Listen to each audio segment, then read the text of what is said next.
नमस्कार साथियों, मैं आज अब एक नई प्रेजेंटेशन के साथ नई श्रृंखला के साथ फिर उपस्थित हुआ हूं।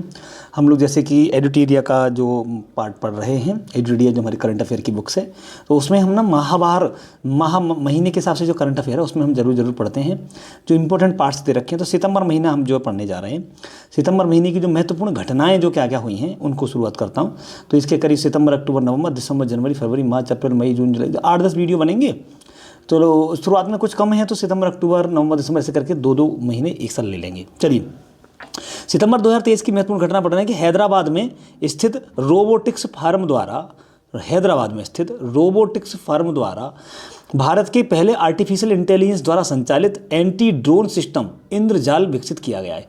बहुत इंपॉर्टेंट है इंद्रजाल। आपसे पूछेगा इंद्रजाल क्या है, तो हैदराबाद में एक रोबोटिक्स फर्म द्वारा विकसित किया गया आर्टिफिशियल इंटेलिजेंस से संचालित एक ड्रोन है इंद्रजाल। यह 4000 वर्ग किलोमीटर क्षेत्र में रक्षा तंत्र प्रदान भी करेगा। ठीक है, तो इंद्रजाल आपको याद रखना है। हाल ही में भारत ने स्पेन के साथ किए गए समझौते पर पहला C-295 परिवहन विमान प्राप्त किया है ना। तो स्पेन से हमने एक नया विमान प्राप्त किया, उसका नंबर पूछ सकता है, तो उसका नंबर है हमारा C-295। 18 सितंबर को भारतीय तटरक्षक बल ने पश्चिमी तट पर तटीय सुरक्षा अभ्यास ऑपरेशन सजग चलाया। ये 18 सितंबर की है। तो ऑपरेशन सजग क्या है, तो ये पश्चिमी तट पर चलाया गया एक तटीय सुरक्षा अभ्यास है। अब आता है पहली बार भारत और इंडोनेशिया और ऑस्ट्रेलिया के मध्य त्रिपक्षीय सामरिक एक अभ्यास हुआ है, जिसमें भारत की ओर से INS सह्याद्री ने भाग लिया। आपसे पूछेंगे ये इस समझौते में किसने भाग लिया, ये अभ्यास में किसने भाग लिया, ये त्रिपक्षीय समझौता किस किस के बीच हुआ, तो इस सह्याद्री भारत, इंडोनेशिया और ऑस्ट्रेलिया, तो IIA। हाल ही में ताइवान ने अपनी पहली घरेलू रूप से निर्मित पनडुब्बी हाईकून का अनावरण किया। आपसे पूछेंगे कि हाईकून नामक एक नई पनडुब्बी हमारे पड़ोसी देश किसने बनाई है, तो ताइवान ने बनाई है ना। वैसे कायदे में ये चीन का ज़्यादा पड़ोसी है ताइवान, जो कि एक जकोटा त्रिभुज मैं आपको कभी भविष्य में पढ़ेंगे। जकोटा यानी जकोटा एक त्रिभुज बनता है, यानी कि जापान, ताइवान, कोरिया, जकोता है ना, जकोता ऐसे करके आप याद रखिएगा। तो ये दक्षिण कोरिया, ताइवान और जापान, तो जकोता वहीं का ये हाईकून पनडुब्बी बनाने वाला है। हाल ही में इजिप्ट में बहुराष्ट्रीय युद्धाभ्यास ब्राइट स्टार 23 का अनावरण किया गया। इसमें भारत की ओर से किस INS ने भाग लिया, तो INS सुमेधा। तो ब्राइट स्टार 23 में किसने भाग लिया है, इजिप्ट के साथ सुमेधा। और इंडोनेशिया के साथ जो ऑस्ट्रेलिया के साथ जो अभ्यास हुआ उसमें सह्याद्री, थोड़ा याद रखिएगा। भारतीय सेना में 600 स्वनिष्क्रिय टैंक माइंस को शामिल किया गया। तो उनका नाम क्या है, विभव क्या है, 600 स्वनिष्क्रिय एंटी टैंक माइंस। ठीक है, माइंस ये विभव है। जापान ने स्वदेशी रॉकेट IIA के जरिए चंद्र मिशन मून स्पाइनर को लॉन्च किया। जापान ने किया है मून स्पाइनर को लॉन्च। रूस में आतंकवाद निरोधक फील्ड प्रशिक्षण अभ्यास FTX-23 का आयोजन किया गया, जिसमें भारतीय सेना ने हिस्सा लिया। UAE के सुल्तान अल नयादी अंतर्राष्ट्रीय अंतरिक्ष केंद्र में सर्वाधिक समय 6 महीने तक रहने वाले UAE के पहले अंतरिक्ष यात्री बन गए हैं। तो आपसे पूछेगा कौन है वो, तो अल नयादी UAE के हैं, 6 महीने से ज़्यादा रहने वाले पहले UAE के बन गए।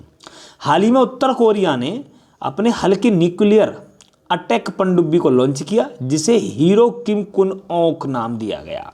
हीरो तो किया है उत्तरी कोरिया ने, है ना। और सुल्तान अल नयादी चले गए अंतरिक्ष में UAE से। और मून स्पाइडर, जापान ने स्वदेशी रॉकेट चंद्रयान मिशन लॉन्च किया। और विभव क्या है, एंटी टैंक माइंस का एक निष्क्रिय एंटी टैंक माइंस है। चलिए, हाल ही में वैज्ञानिकों ने दुनिया के 8वें महाद्वीप का नक्शा जारी किया। इस महाद्वीप का नाम है जीलैंडिया है। ठीक है, जीलैंडिया। इसका 94% भाग समुद्र के नीचे है, वो भी प्रशांत महासागर में। कितना सुंदर प्रश्न पूछा जा सकता है कि वैज्ञानिकों ने कौन से महाद्वीप का नक्शा जारी किया है, तो जीलैंडिया का। ये कहाँ है, प्रशांत महासागर में है। कितना प्रतिशत हिस्सा समुद्र में, तो लगभग 94% हिस्सा इसका समुद्र में पाया गया है। चलिए आगे चलते हैं। प्रोजेक्ट 70A के तहत निर्मित 17वें अंतिम युद्धपोत महेंद्रगिरी को मुंबई के मझगांव डॉक शिपयार्ड लिमिटेड ने लॉन्च किया। इस प्रोजेक्ट के तहत छठा युद्धपोत बिंदीगिरी अगस्त 2023 में कलकत्ता में लॉन्च किया गया था। छठा महेंद्रगिरी था और छठा था बिंदीगिरी और सातवां महेंद्रगिरी। कितना सुंदर प्रोजेक्ट 17A के तहत। केंद्रीय मंत्री डॉक्टर जितेंद्र सिंह ने नई दिल्ली में भारत का पहला स्वदेशी रूप से विकसित किफायती हल्का ultra fast high field 1.5 Tesla next generation magnetic rejoining imaging scanner launch किया। इसे voxel Gits innovation private limited ने जैव प्रौद्योगिकी विभाग के राष्ट्रीय बायोफार्मा मिशन के तहत विकसित किया गया है। तो ये बहुत इंपॉर्टेंट है, ये भारत में शुरुआत की गई है, आप देख लीजिएगा, इसकी हाई स्पीड भी है। फेसबुक इंस्टाग्राम की मूल कंपनी, अब इसका जो नया नाम है मेटा, ने एक कृत्रिम बुद्धिमत्ता आर्टिफिशियल इंटेलिजेंस संचालित टूल कोड लामा लॉन्च किया है। बहुत इंपॉर्टेंट है, खा जाओ चबा लो, ये तो कोड लामा बहुत इंपॉर्टेंट है, एक बार देख लीजिएगा। ये क्या काम करेगा जी कि कोडर्स और आईटी इंजीनियर्स को कोड बनाने और मानव लिखित कार्य को डीबग करने में मदद करेगा। तो फेसबुक इंस्टाग्राम की जो मूल कंपनी जो मेटा है, इसने बनाया है ये कोड लामा। सूर्य का अध्ययन करने वाली भारत की पहली अंतरिक्ष आधारित वेधशाला आदित्य L1 को अंतर्राष्ट्रीय अंतरिक्ष अनुसंधान संगठन इसरो, जो भारत का भारतीय अंतरिक्ष अनुसंधान संगठन इसरो है, ने 2 सितंबर को श्रीहरिकोटा से लॉन्च किया है। ये सितंबर की घटना है, ये तो अब स्थापित हो चुका है, तो आप सितंबर में याद रखेंगे। ये 2 सितंबर को लॉन्च किया गया आदित्य L1। ठीक है, अब आगे चलते हैं, जरा अक्टूबर महीने में प्रवेश करते हैं। अक्टूबर महीने में क्या क्या घटनाएं हुई एक बार देख लेते हैं। 29 अक्टूबर 2023 को नासा ने पृथ्वी से लगभग 2600 प्रकाश वर्ष दूर एक सुपरनोवा अवशेष सिग्नस लूप का अध्ययन करने के लिए इन्फ्यूज मिशन लॉन्च किया। अब आइए 2600 प्रकाश वर्ष, बताइए कब पहुंचेगा।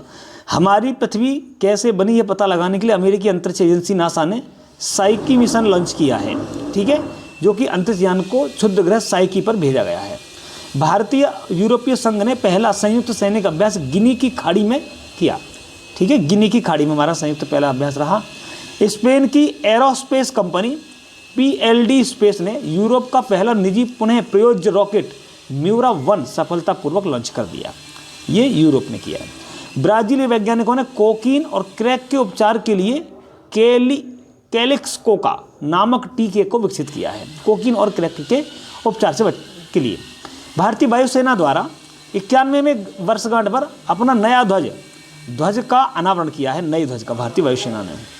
अब आगे चलते हैं। वार्षिक संयुक्त मानवीय सहायता व आपदा राहत HADR अभ्यास चक्रवात का आयोजन 9 से 12 अक्टूबर के मध्य गोवा में आयोजित किया गया। NDRF भारतीय नौसेना और भारतीय वायुसेना ने भाग लिया इसमें। सेना में पहले vertical wind tunnel Himachal Pradesh के एक प्रशिक्षण स्कूल में स्थापित किया गया है ना, पहला वर्टिकल विंड टनल। अंतरिक्ष अनुसंधान भारतीय अंतरिक्ष अनुसंधान संगठन इसरो द्वारा स्पेस पोर्ट तमिलनाडु में स्थापित किया गया। रक्षा मंत्री राजनाथ सिंह द्वारा भारतीय सैन्य विरासत महोत्सव के पहले संस्करण का उद्घाटन नई दिल्ली में किया गया। ईरान ने अपने तीसरे सैन्य उपग्रह नूर 3 को सफलतापूर्वक लॉन्च किया अभी हाल ही में। चलिए, तो ये सूचना आपने पढ़ी सितंबर अक्टूबर, इसको एक बार दोहरा लीजिएगा, फिर आपको मिलते हैं एक नई वीडियो में। धन्यवाद।